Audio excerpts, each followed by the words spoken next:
Alléluia, Alléluia, Alléluia. Alléluia, Alléluia, Alléluia. Alléluia, Alléluia, Alléluia. Alléluia, Alléluia, Alléluia. La semence est la parole de Dieu, le semeur est le Christ. Celui qui le trouve demeure pour toujours. Alléluia, Alléluia, Alléluia. Alléluia, Alléluia, Alléluia. Le Seigneur soit avec vous. Évangile de Jésus-Christ selon saint Matthieu. En ce temps-là, laissant les foules, Jésus vint à la maison. Ses disciples s'approchèrent et lui dirent: « Explique-nous clairement la parole de l'ivraie dans le champ. » Il leur répondit: « Celui qui sème le bon grain, c'est le Fils de l'homme. Le champ, c'est le monde. Le bon grain, ce sont les fils du royaume. L'ivraie, ce sont les fils du mauvais. L'ennemi qui l'a semé, c'est le diable. La moisson, c'est la fin du monde. Les moissonneurs, ce sont les anges. De même que l'on enlève l'ivraie pour la jeter au feu, ainsi en sera-t-il à la fin du monde. Le Fils de l'homme enverra ses anges, et ils enlèveront de son royaume toutes les causes de chute. Et ceux qui font le mal, ils les jetteront dans la fournaise. Là, il y aura des pleurs et des grincements de dents. Alors les justes resplendiront comme le soleil dans le royaume de leur Père. Celui qui a des oreilles, qu'il entende. Acclamons la parole de Dieu.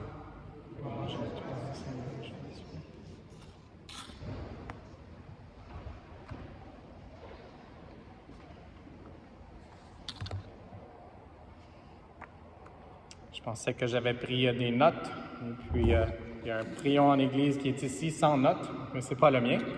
Donc, je vais pouvoir ne pas dépendre seulement de l'Esprit Saint pour ce que je vais partager. J'espère que ça vient d'une façon de l'Esprit Saint. J'ai eu un petit moment de panique, puis c'est filmé en direct pour notre canal YouTube. Donc, aujourd'hui, c'est des bonnes lectures. C'est toujours des bonnes lectures, mais c'est des lectures très appropriées pour le saint qu'on célèbre, Saint Alphonse Marie de Ligorie. Et comme je l'ai mentionné dans l'introduction de cette célébration, c'est quelqu'un qui était consacré à l'évangélisation. C'est ça que notre prion en Église nous dit, mais d'une façon tout à fait spéciale, avec la miséricorde de Dieu. Et puis pour nous, on comprend peut-être un peu moins cette parole de Rédempteur, mais c'est une parole qui a trait à être sauvé de l'esclavage. Donc, on est tous, d'une certaine façon, esclaves du péché. Et c'est pas pour dire une mauvaise nouvelle, mais chacun de nous, à moins que le Seigneur revienne avant notre mort, chacun de nous, on va mourir. Mais la bonne nouvelle, c'est qu'on a un Rédempteur qui s'appelle le Christ, qui a donné sa vie pour nous, puis qui nous a libérés du péché et de la mort, du péché et de ses conséquences qui sont cette maladie mortelle qui nous affecte tous. Et donc ça, c'est la bonne nouvelle. Ça, c'est l'évangélisation. Et l'évangile, ça veut dire bonne nouvelle. Donc si on dit que Saint Alphonse Marie de Ligorie faisait de l'évangélisation, ça veut dire qu'il essayait d'enseigner aux gens, de les convaincre de la bonne nouvelle. Et comme j'ai dit, nos lectures, d'une façon spéciale, le psaume aujourd'hui et la lecture du livre de l'Exode sont très appropriées. Même que les paroles étaient très similaires entre le deuxième verset de notre psaume, le deuxième paragraphe. « Le Seigneur est tendresse et pitié, lent à la colère et plein d'amour. Il n'est pas pour toujours en procès, ne maintient pas sans fin ses reproches. » Et donc oui, le Seigneur est miséricordieux, et la parole miséricordieux était la parole utilisée dans le livre de l'Exode, qui aurait été écrit avant celui des psaumes. Donc David connaissait, l'auteur des psaumes connaissait le Pentateuque, les 5 premiers livres de la Bible. Et donc, dans le livre de l'Exode, aujourd'hui, on a écouté le Seigneur Dieu, tendre et miséricordieux, lent à la colère, plein d'amour et de vérité. Alors, laissons ces paroles toucher nos cœurs aujourd'hui. Laissons le Seigneur, et on peut demander à Maman Marie de nous aider à les recevoir pour que le Seigneur puisse demeurer parmi nous. C'était son plan. Et puis, aujourd'hui, on a entendu parler de tente, la tente de la rencontre. Et donc, une église, on peut dire que c'est une tente de la rencontre, mais une église, c'est pas très mobile. Donc, notre magnifique cathédrale ici, bien, on ne peut pas l'amener sur le parc major. Tandis qu'une tente, on pourrait. Et juste pour utiliser une image d'un autre évangélisateur, le pape François, il dit que notre Église, on devrait être comme un hôpital de campagne. Ça veut dire d'ouvrir nos portes puis de faire la bienvenue aux gens qui veulent venir ici. Pas seulement pour la messe, mais qui peuvent être touchés aussi par la beauté de cet édifice. Mais l'avantage de la tente, c'est que ça pouvait être déplacé. Puis le peuple d'Israël était en déplacement dans le désert. Et chacun de nous aussi, on est en déplacement.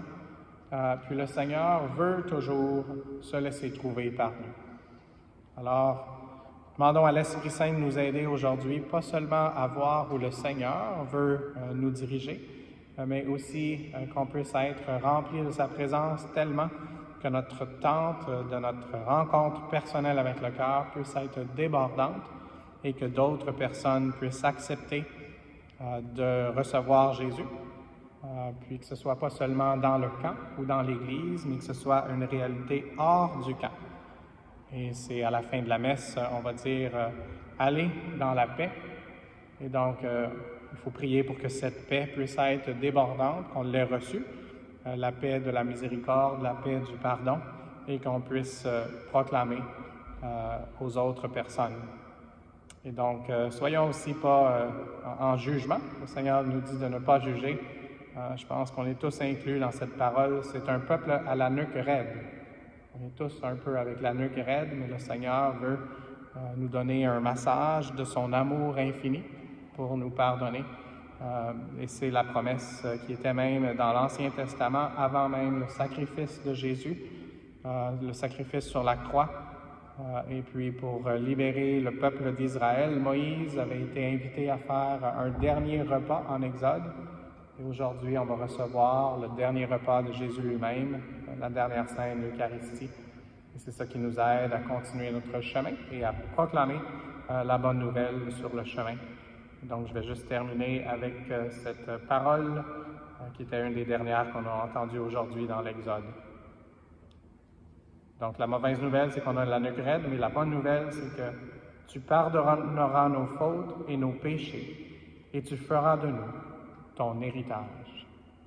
Viens, Seigneur Jésus, dans la tente de mon cœur, afin que je puisse être débordant de cette bonne nouvelle et cette paix que seul toi peux donner.